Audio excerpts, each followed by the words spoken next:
నల్గొండ జిల్లా కేంద్రంలోని జిల్లా జెడ్పీ సీఈఓ కార్యాలయంలో సీఈఓ ప్రేమ్ కరణ్ రెడ్డి చేతుల మీదుగా దివ్యాంగ ఉద్యోగ సంక్షేమ సంఘం డైరీని ఆవిష్కరించారు. జెడ్పీ సీఈఓ ప్రేమ్ కరణ్ రెడ్డి మాట్లాడారు.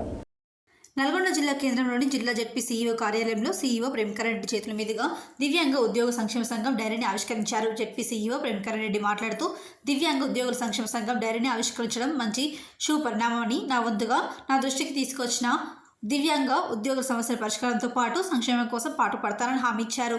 దివ్యాంగ ఉద్యోగుల సంఘం జిల్లా అధ్యక్షులు రుద్రాక్షి శ్రీనివాస్ మాట్లాడుతూ ముఖ్యంగా దివ్యాంగ ఉద్యోగులకు ఎన్నికల విధులలో నిర్వహించలేదని, వారికి మినహాయింపు కల్పించడం, జీవో నెంబర్ 42 ప్రకారం అర్హులైన దివ్యాంగ ఉద్యోగులకు పదోన్నతితో రిజర్వేషన్ కల్పించాలని 2016 చట్టం ప్రకారం అనుసరించి సెక్షన్ 92 ప్రకారం దివ్యాంగులు పనిచేసే చోట వేధింపుల నుండి రక్షణ కల్పించే విధంగా అన్ని కార్యాలయాలకు అవగాహన కల్పించాలని జెడ్పీ సీఈఓని కోరగా వారు సానుకూలంగా స్పందించారని అన్నారు. ఈ కార్యక్రమంలో రాష్ట్ర ప్రధాన కార్యదర్శి చిరబోయిన లక్ష్మయ్య, రాష్ట్ర పంచాయతీరాజ్ మినిస్ట్రియల్ సంఘం రాష్ట్ర అధ్యక్షులు సత్యనారాయణ రెడ్డి, పంచాయతీరాజ్ మినిస్ట్రియల్ సంఘం జిల్లా అధ్యక్షులు కొప్పు రాంబాబు, గౌరవ అధ్యక్షులు Kancharanji Reddy, working president Boyapalli, vice president Jerukula Thippataiah, కోశాధికారి కాసర్ల లింగారెడ్డి, సూపరింటెండెంట్ శ్రీలతారెడ్డి, జిల్లా పరిషత్ యూనిటీ అధ్యక్షులు నరేందర్ రెడ్డి తదితరులు పాల్గొన్నారు.